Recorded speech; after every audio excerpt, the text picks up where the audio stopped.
বাংলাদেশের জনপ্রিয় চিত্রনায়িকা পপি শাকিব খানের সাথে একসময় জুটি বেঁধে সুপারহিটের পর সুপারহিট দিয়ে যাচ্ছিলেন বাংলাদেশ ইন্ডাস্ট্রিকে।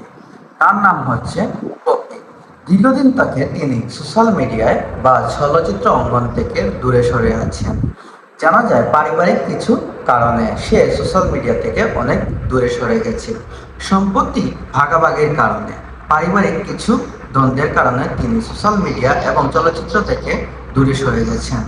এবার জানা যায় তিনি তার অসমাপ্ত ছবিগুলোতে পুনরায় ফিরবেন এবং সেগুলো কমপ্লিট করবেন। এবং জানা যায় তিনি আর চলচ্চিত্রের প্রতি কোনো আগ্রহ নেই, তিনি এবার প্রযোজকের দিকে অগ্রসর হবেন বলে জানিয়েছেন পপি।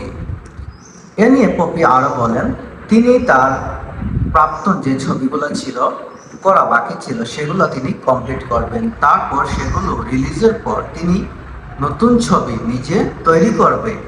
সে বিষয়ে তিনি বলেন, তিনি প্রযোজক হিসাবে এবার মাঠে নামবেন।